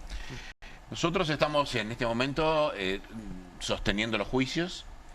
En la fase estrictamente judicial no ha habido alteraciones significativas. Hay algunos, siempre uno mira con más suspicacia algunos fallos que no nos satisfacen por el contexto, como bien señala Charlie. Pero la verdad que las deficiencias venían de antes, las que siguen existiendo. Pero sí es cierto que el Poder Ejecutivo, él acaba de dar un ejemplo, está dinamitando muchos abastecedores de insumos de los juicios. El caso concreto de los archivos del Ministerio de Defensa, que tenía un equipo de búsqueda, que era una suerte de equipo proactivo que hacía un trabajo muy importante para los fiscales, porque los archivos de las Fuerzas Armadas son gigantes, nosotros no conocemos ni su lógica, ni su organización, ni inclusive a veces el lenguaje. Hay expertos que estaban trabajando en eso. Creo que llegaron un poco tarde porque buena parte del material fue relevado, muy especialmente la búsqueda de hoy jóvenes que no tienen su identidad restituida. Ahí hubo una política coordinada entre el Ministerio de Defensa y el Ministerio de Seguridad, hoy de Seguridad Nacional, significativamente, en el cual se dejó de enviar información a la CONADI y se disolvió la unidad de investigación de la CONADI. Esto sí es una política que produce daños en cuanto, inclusive a las personas que buscan su identidad por su propia voluntad, no por acción del propio Estado. Porque bueno, hay que tener documentación para hacer la búsqueda, que tiene bueno ya patrones y determinadas formas. Así que desde la Fiscalía nosotros tenemos una política de sostenimiento muy férreo de los juicios, no vemos déficit notorios en el Poder Judicial, pero sí notamos que hay una política, ya es una política de Estado por la impunidad. A mí me gusta llamarlo de este modo. Yo denuncié hace unas semanas al secretario general del Estado Mayor de la Armada por destrucción de prueba, una destrucción frustrada por una medida cautelar, pero que se enmarca en esta sucesión de hechos, el vaciamiento del Archivo Nacional por la Memoria, la pérdida de muchas facultades que tenía. Eso hay un acervo inerte, sin personal que trabaje sobre ese magma de información. Yo creo que hay una política mucho más inteligente que la del macrismo, o por lo menos mucho más activa que la del macrismo, para deshistorizar y para romper los resortes del Estado que trabajan contra la impunidad. Sí, ahí justo hace un tiempo acá en el programa entrevistábamos a Pilar Calveiro y recuperamos esta idea de, bueno, la memoria como un ejercicio, ¿no? Como una memoria que puede ser resistente o funcional al poder, esta idea de, bueno, memorias que se disputan, ¿no? ¿Cómo ven ustedes, a ver, lo que el gobierno llama batalla cultural, que en realidad es un término gramsciano, es un poco feo dárselo a la derecha, pero si uno tiene que decir, no importa, dar esa batalla por las memorias, en un contexto que es muy distinto al de los 90, tal vez, en su momento hijos haciendo scratch, o sea, ¿cómo se imaginan que en estos próximos años, o por dónde creen que deberían pasar ese tipo de batallas, sobre todo de cara al debate público, frente a una sociedad que por un lado sigue, más allá de lo que haga el gobierno, valorando los derechos humanos, pero también es cierto, y sobre todo uno lo ve en las capas más jóvenes, que hay como una forma de percibir distinto que amerita ser atendido? Bueno, muy interesante la pregunta porque es evidente que se rompió una polea de transmisión en algún lado, ¿no? Y creo que de alguna manera el haber tenido un Estado que haya tomado las banderas de los organismos de derechos humanos y las haya hecho políticas públicas, de alguna manera hizo que nosotros también, entre comillas, descansáramos en que, bueno, había un Ministerio de Educación que hablaba de la Noche de los Lápices, que hablaba del 24 de marzo, había una Secretaría de Derechos Humanos que impulsaba programas de memoria. Entonces, creo que de alguna manera ese status quo en el que se transformaron esas políticas hizo que desde un sector de los pibes, de los jóvenes, lo vieran como estudiar Roca, estudiar San Martín, estudiar la Noche de los Lápices, es lo mismo, no sé qué pasa. Bueno, se rompió una polea, hay que buscar, ¿no? Ahí qué es lo que pasó. Una de las tareas del Movimiento de Derechos Humanos nuestro para continuar la lucha de las madres y las abuelas es continuar esa transmisión. Nosotros seguimos dando charlas en escuelas como dábamos hace 30 años y tenemos que seguir dando esa batalla porque evidentemente hoy la estamos perdiendo o estamos perdiendo un sector que muchas veces se movilizaba o se ingresaba a la política principalmente por derechos humanos, ¿no? Veías la Noche de los Lápices en la escuela secundaria, te movilizabas a la primera marcha, te motivaba la política, ¿no? Y hoy creo que eso se rompió. Es una tarea fundamental que tenemos que recobrar. Yo que tengo algunos años más que Charlie, viví ya ese apagón, digamos, de esta aparente derrota definitiva en la batalla cultural después de la ley de evidencia de vida, punto final y los indultos. Digamos, hubo una movilización, tal vez la más grande de la historia argentina después de Semana Santa, en el año 90 contra los indultos. Sin embargo, inmediatamente después yo era docente en la facultad y vi una curva de la efervescencia del retorno democrático, un apagarse, un aparente retorno al individualismo bajo las formas de la apatía y luego un reverdecer. Digamos, estas horas, por supuesto, yo no tengo elemento para analizar cuáles son, qué fuerzas causan estos ciclos en la historia, pero sí me parece que ahí tiene que ver con la propia dinámica de estos actores que de pronto reaparecen. Cuando apareció la agrupación Hijos fue una verdadera revolución en la escena de la política nacional, porque la cuestión del juzgamiento a los criminales de lesa humanidad estaba absolutamente, no afuera de la agenda, fuera de la conversación pública. Parecía una quimera o una utopía y vinieron los adolescentes a recordar que estábamos caminando entre canallas, entre criminales y sobre la basura. Entonces, a mí me parece que en las urgencias de lo cotidiano, por supuesto la gente prioriza su sobrevivencia en este estado extraño de estupefacción en el que estamos post-pandemia. Algún día habrá que analizar concretamente cómo impactó esto en la gente y no va a estar en el tope de las urgencias éticas. Ahora, cuando es demandada la gente sobre estos asuntos, y ha pasado muchas veces, este tema vuelve a ponerse en el tope de las elecciones. Digamos, si uno hiciera una consulta popular y dijera hay que liberar a los criminales de lesa humanidad o hay que dejarlos presos, los pocos que quedan presos, inmediatamente yo ahí sí me atrevo a ser profético. No tengo dudas de que la sociedad argentina diría no, quien ha cometido estos crímenes tienen que estar detenidos. Pero las urgencias son otras. Claro. Y a veces se confunde esto con una derrota de una batalla cultural que yo creo que es permanente. Que me parece que esta disputa es una disputa permanente porque forma parte de la disputa política mayor, ¿no? Sí, porque además si la das por ganada, la perdiste. Bueno, ¿no? Esto fue uno de los grandes errores que se cometieron. Claro. Con amigos comunes, con Charlie, en los primeros años 2000 hubo una suerte de adelantamiento de la fiesta de la victoria. Y porque lógicamente tantos años de estar masticando bronca, de que nadie te dé bola, de que nadie te reciba en la casa de gobierno, de que el Estado sea tu antagonista y no tu aliado, produce desde luego que una suerte de narcosis de felicidad que por ahí te relaja un poco, ¿no? Los reflejos relajó un poco los reflejos comunitarios, sociales de la militancia. Bueno, hay que volver al gimnasio. Las mencionabas antes, Charlie, cómo están, quedan poquitas, pero cómo están las madres y las abuelas, y entiendo que van a estar mañana algunas de ellas. Sí, mañana hacemos una actividad concentrada en la Plaza de Mayo. Desde las 15:30 vamos a acompañar la ronda histórica de las madres, que todos los jueves sigue sucediendo en la plaza, porque siguen todavía muchas deudas pendientes, ¿no? Saber dónde están los cuerpos de sus hijos, saber dónde están los nietos que faltan, condenar a los genocidas que faltan aún, pero sobre todo denunciando este momento. Va a haber una actividad central que va a ser a las 6 de la tarde, que los invitamos a que nos acompañen. Nos vamos a escuchar a Estela de Carlotto, Tati Almeida y Adolfo Pérez Esquivel. Y también va a haber una jornada artística porque van a tocar bandas, va a estar Bestia Bebé, no sé si te gusta, Juan. Me encanta Bestia Bebé, no estoy viendo el afiche que tenemos en pantalla, Versuit, Bestia Bebé, Cabra da Peste. Cabra da Peste y La Chilinga. Sí. No, es una programación fuerte, importante. Digo, ¿y qué pasa con hacer un festival o hacer una acción como esta en Plaza de Mayo en este contexto, digamos, con la fuerza de seguridad que tenemos hoy, con... Bueno, nosotros tomamos todos los recaudos necesarios, las reuniones necesarias previas a esto, está todo garantizado para que se desarrolle con normalidad, y siempre los 24 de marzo nunca ha sucedido ningún hecho diverso, así que los esperamos a todos a que nos acompañen en la plaza mañana. ¿Y cómo, te insisto con esto, cómo están ellas? ¿Cómo están las abuelas, las madres? Bueno, están grandes. Tati tiene 95 años, Estela tiene 94, Adolfo también tiene 90 y tantos. Digamos, de la Asociación Madres de EVE también quedan muy pocas, con lo cual aprovechemos estos momentos que nos quedan junto a ellas. Lamentablemente todos los seres son mortales, y tenemos que, quizás no nos damos cuenta de lo que somos los argentinos, de haber tenido a estas mujeres entre nosotros, lo que nos provocaron como personas, como militantes, y lo que son en el mundo las madres, un símbolo, ¿no? Entonces aprovechemos estos momentos que nos quedan para abrazarlas y estar con ellas.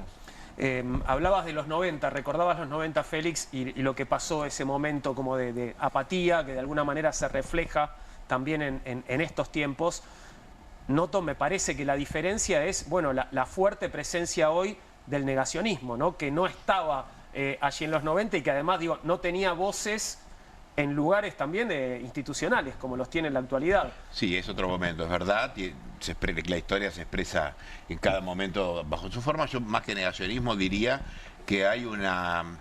entre apologistas de la dictadura y un regreso a los dos demonios, porque han sido más astutos. Después de un primer momento de negacionista, ahora la idea es la atenuación de las características de la dictadura, volviendo a la teoría de los dos demonios, ¿no? Que te lleva a dar discusiones que ya estaban dadas. Por supuesto, ¿no? Y además un desprestigio del movimiento de derechos humanos con la cuestión del curro de los derechos humanos, en fin. Ahí sí empezó Macri con esa. Una difamación, por supuesto, está clarísimo. Esto es una retórica que además empezó antes en sectores marginales, luego lo tomó el macrismo, pero en lo institucional, digamos, en la microfísica del Estado, hubieron acciones menos radicales.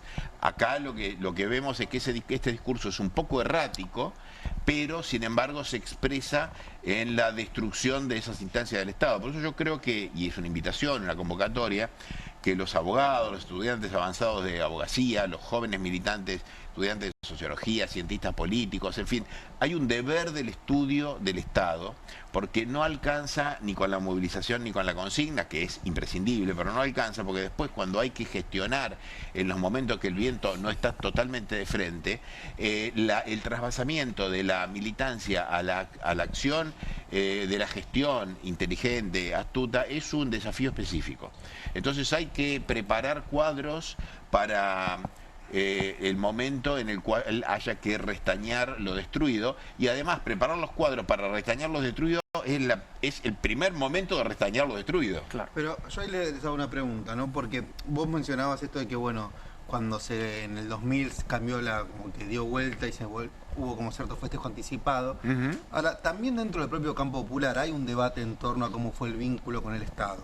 Sí. Es decir, respecto, sobre todo de las corrientes más de izquierda, se cuestiona también que hubo cierta institucionalización de los derechos humanos que en un momento pudo haber jugado a favor, no digo de las políticas públicas, digo, y en otros momentos jugó un poco en contra porque se perdió un poco volver a esta cuestión más de la comunidad por más allá del Estado. ¿Ustedes qué reflexión hacen respecto, no para discutir con los sectores de izquierda, sino para decir, bueno, no hubo capaz un sobregiro en cómo se fue el vínculo con el Estado, no hubo una cosa donde se abandonaron algunos espacios comunitarios que la derecha luego aprovechó esos foros? ¿Qué vende ahí en la Ahí Charlie está más convocado que yo en Sí, esto. en realidad a mí lo que me produce esto es cuando dicen que los organismos de derechos humanos fueron cooptados por el kirchnerismo. Y yo creo que es un poco al revés, porque de alguna manera nosotros los organismos cooptamos al kirchnerismo, porque lo que sucedió con el kirchnerismo es que cuando le llevamos todos los reclamos los hacía realidad, ¿no? Todas las propuestas que nosotros le fuimos llevando a Néstor Kirchner las hizo realidad. En las reuniones que teníamos con él le decíamos, ¿y qué hacemos con la EMA? Ah, la EMA. ¿Y qué hacemos con esto? El Olimpo. ¿Y qué hacemos con esto otro? Y la verdad es que nunca habíamos pensado así nosotros, que crecimos en los 90. A mí me tocó ver que el Estado desapareció mis viejos. Después, en los 90, cuando salí de la secundaria, arriba una moto y veía cómo mis amigos iban a vivir a otros países. Después vimos a un país toda la al 21. Y de vamos a hacer distinta la forma de hacer política, los y no la ¿no? Con lo cual, como dice Félix, no perdamos las esperanzas de que vuelva a suceder en algún momento, ¿no? Repitamos la convocatoria para mañana. 15:30 en Plaza de Mayo, 18 el acto central y bandas durante todo el día, hasta las 20 horas vamos a estar ahí esperándolos. Buenísimo, gracias Charlie por haber venido, gracias Félix por favor, también gracias, muchas por gracias. haber estado con nosotros esta noche. Nos queda un tema más para tocar, te adelantábamos, tiene que ver con las vacaciones. Las vacaciones, Hermoso. la playa, el mar, cuáles son las expectativas en la costa argentina, cuando, bueno... ¿Montaña o mar sos, Juan? ¿Perdón? ¿Montaña o mar? Y a mí me gustan las dos cosas, pero creo que en el verano un poquito de mar, ¿no? Mar y montaña, tal vez, bueno, no lo tenemos en la costa atlántica, pero podemos ver si no van a poner alguna montaña artificial en Villa Gesell, porque tenemos en línea a Gustavo Barrera, intendente de Villa Gesell, para que nos cuente un poquito cómo viene la mano y cómo se está preparando la ciudad, la villa, para el verano que está por comenzar. Gustavo, buenas noches, te saludamos desde Bienvenidos al Tren.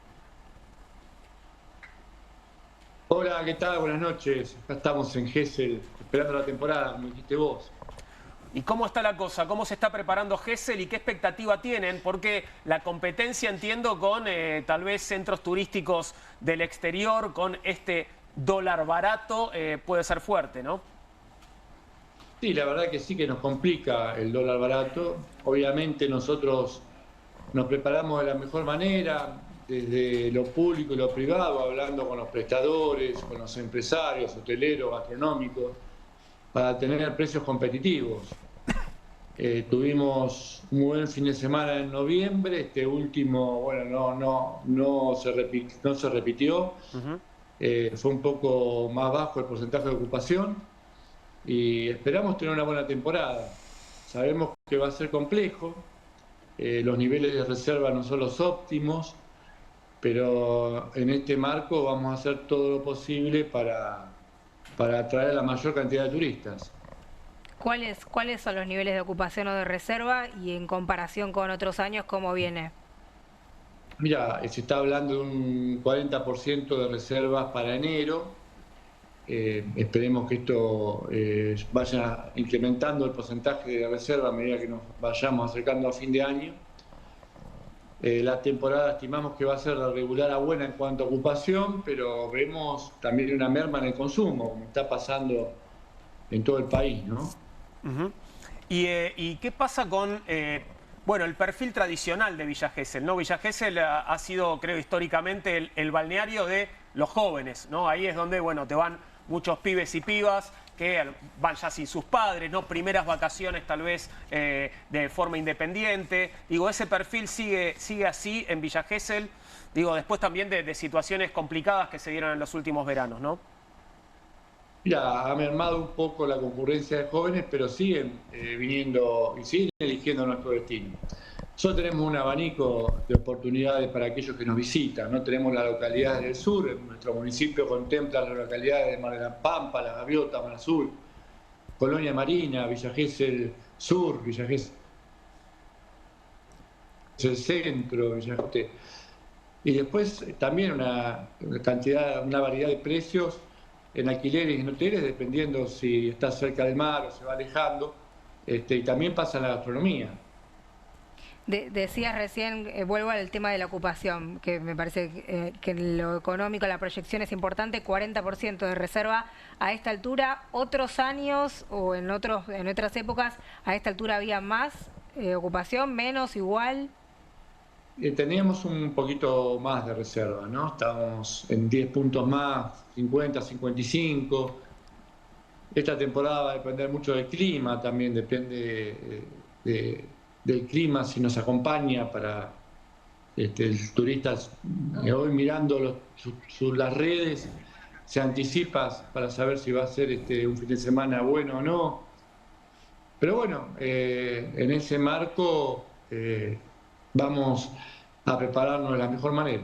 Decías lo del fin de semana, bueno, la expectativa del tiempo y la decisión en todo caso de las familias de tomar días de vacaciones o no en función de eso. Digo, ¿tiene que ver esto con estadías más cortas también? ¿Vos notás que ya es poca la gente que se toma un mes, por ejemplo, o alquila por un mes, alquila por 15 días?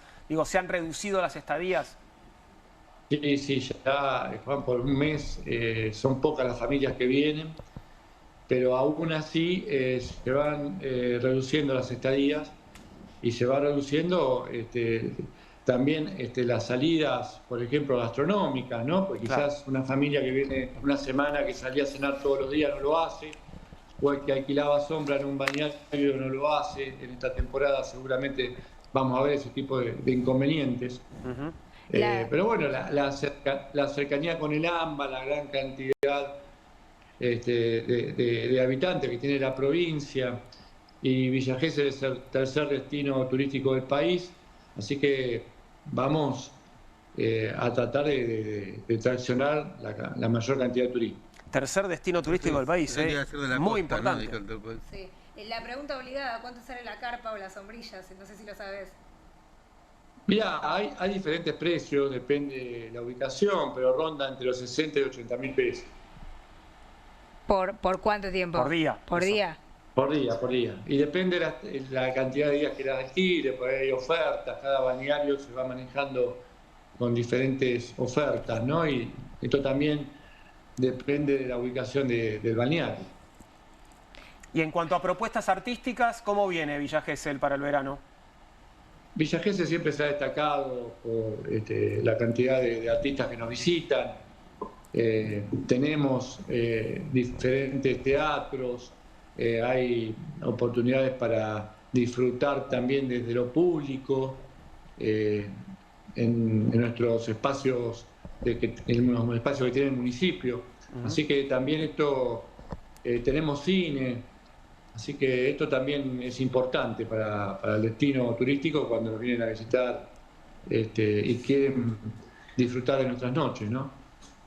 Los vecinos, te quiero preguntar por los vecinos en general, cuando viven en la costa, hacen temporada fuerte en los primeros 3 meses del año, en la temporada trabajan fuerte ahí y después en el año, no sé si se dice así, pero viven de lo que hicieron en la temporada o por lo menos están más relajados. ¿Los últimos años fue así o tuvieron que intensificar también el trabajo fuera de temporada, digamos, en la ciudad? El tema que el salario y el rinde cada vez menos. Y esto se nota, ¿no?, en los inviernos. Ya este invierno fue muy duro. Claro, nosotros aquí trabajamos muy duro durante la temporada, se hace una diferencia y nos permite atravesar la parte del año. Eso en la época es así y bueno, se complica en la... Bueno, esperamos, Gustavo, que la temporada sea muy buena. Supongo que tendrás un chequeo también de la perspectiva meteorológica como a largo plazo, ¿no? Si nos toca, si se espera un verano muy lluvioso, muy cálido, en general para la temporada.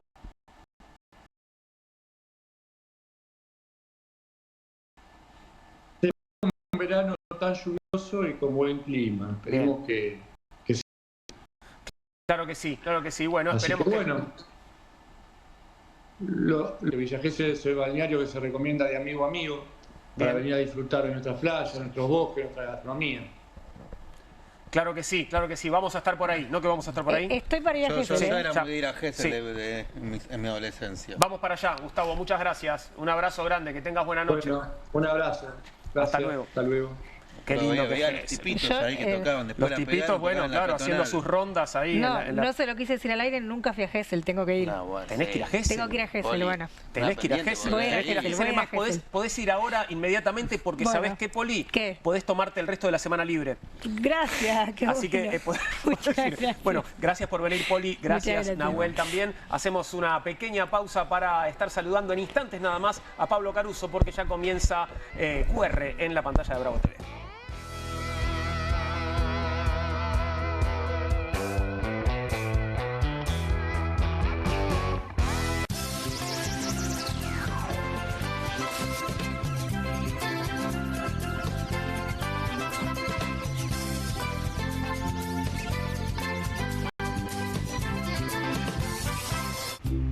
Las casas usan diferentes perfumes. Eligen oler a café en la mañana, a veces a ropa recién lavada y otras a madera.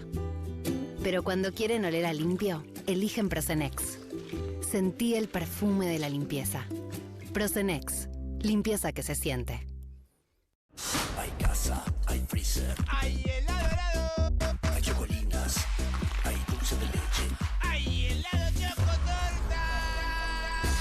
Hay casa, hay freezer y tus chocolates y golosinas favoritas hechas helado. Cueste lo que cueste.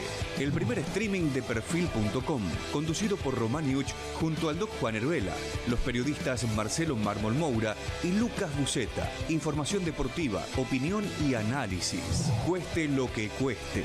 De lunes a viernes, a las 10 horas, por Bravo TV.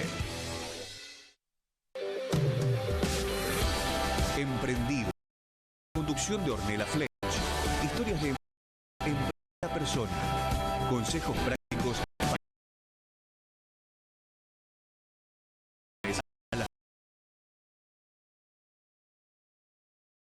Horas.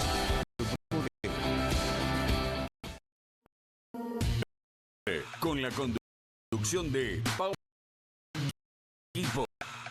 La síntesis del día para un público que valora el periodismo crítico. QR de Sabines a las 22 por Bravo TV. Bienvenido a todo Latinoamérica. El canal Caras, con la conducción de Héctor Maugeri. Red Carpet, Caras News, contenidos exclusivos para toda Latinoamérica. ¡Viva la libertad, carajo! ¡Viva la libertad, carajo!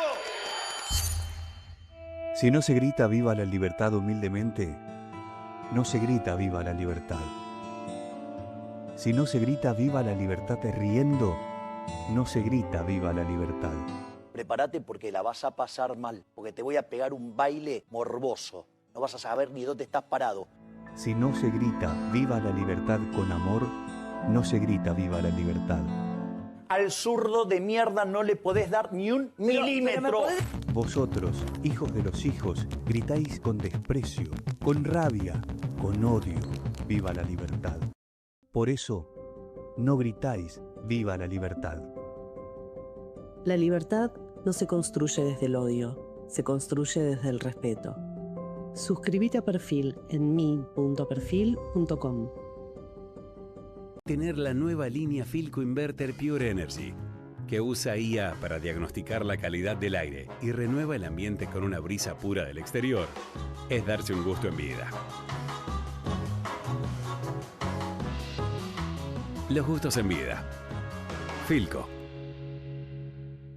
Eternity, fábrica de pizza. El horno pizzero de granito que prepara las pizzas más ricas del mundo sobre piedra verdadera. Simplemente encendelo y listo.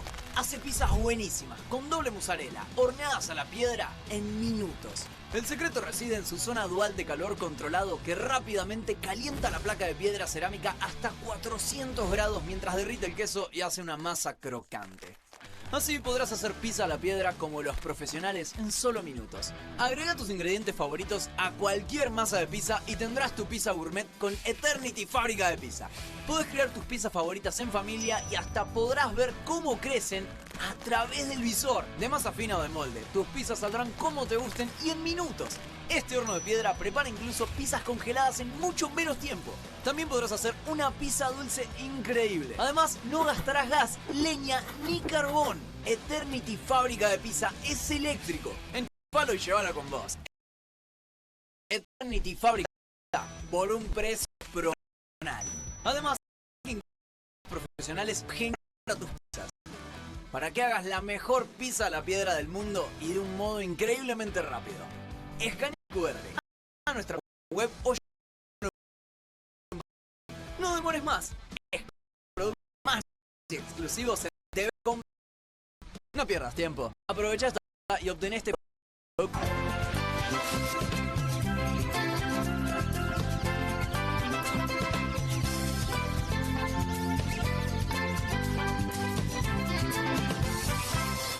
Aquí finaliza el horario de protección al...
¿Cómo andas?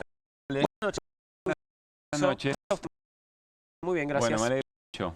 Estoy hablando de mañana. Quiero que sepas. Anticipadamente, me pasa lo mismo, pero ¿sabes qué? ¿Qué? Siento que cuando te extraño, voy a disfrutar. ¿Me entendés? O sea, bueno, es como, no, es como esa frase de Cerati, 3 canciones tristes para... Bueno, es esa idea. Está bien. ¿Entendés? Bueno. Lo hago, ¿no? Sí. Ok, perfecto. Sí. ¿Vos querés Qué profundo. que empiece tu programa? Me encantaría. ¿Hay algún problema? No, ninguno. Tengo solución. En el bolsillo. No, pero ¿qué va a hacer? Pero es la simpleza, Okay. ¿no? Sí. Lo profundo de la simpleza, Juan. Sí, la verdad que sí. Las cosas simples de la vida. Me dan ganas de darte una galletita sin sal. Sí. Prepárate para mañana. Mañana tenés tu desafío, tu musa. Viene tu musa inspiradora. Lo de mañana está resuelto. No sé si lo sabe. Lo de mañana está resuelto y lo del viernes va a ser especial. Sí, el viernes va a ser especial. Bueno, te traje cositas, como siempre. Muchas gracias. No sé si es tan gracioso. Vos sabés que en general tratamos de tratar algo con ironía, que no, me parece que esto es demasiado literal. O nos reiremos de los nervios, si querés. Sí, risa incómoda. Sí. Protagonista, Donald Trump. Presidente de los Estados Unidos, muchas ganas de emperador, que se refirió, viste, que tiene todo un asunto con la política migratoria. Sí, claro. ¿no? Bueno, escuchá lo que dijo en Pensilvania. We had a meeting, and I say, why is it we only take people from shithole countries, right? Why can't we have some people from Norway, Sweden, just a few? Let us have a few. From Denmark, do you mind sending us a few people? Send us some nice people, do you mind? But we always take people from Somalia, places that are a disaster, right? Filthy, dirty, disgusting, ridden with crime. The only thing they're good at is going after ships.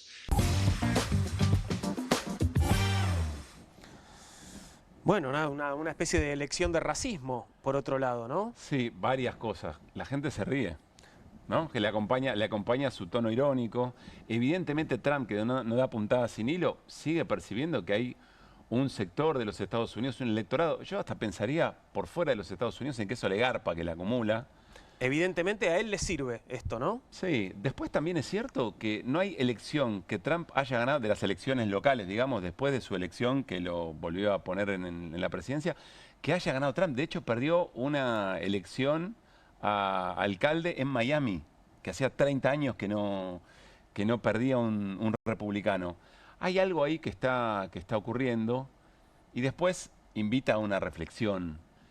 Hay algunos lugares donde se va discutiendo, ¿no? Impuestos a los súper ricos, distribuir de otra manera la riqueza. Hoy hablaba con alguien que decía, si pudieran entender que si lograran mejorar las condiciones de los países en los que efectivamente las personas migran porque buscan un lugar mejor para vivir, no es que graciosamente van al destierro, seguramente habría menos problemas incluso para los Estados Unidos. Y al revés, cuanto más se empeoran las condiciones de esos países por acciones de países o de presidentes como Trump, mayor va a ser la presión migratoria hacia los Estados Unidos. Pero bueno, qué decir, estoy hablando demasiado en serio, ¿no? No, tal vez, bueno, una opción es entender eso, la otra es preferir que se mueran, que desaparezcan, ¿no?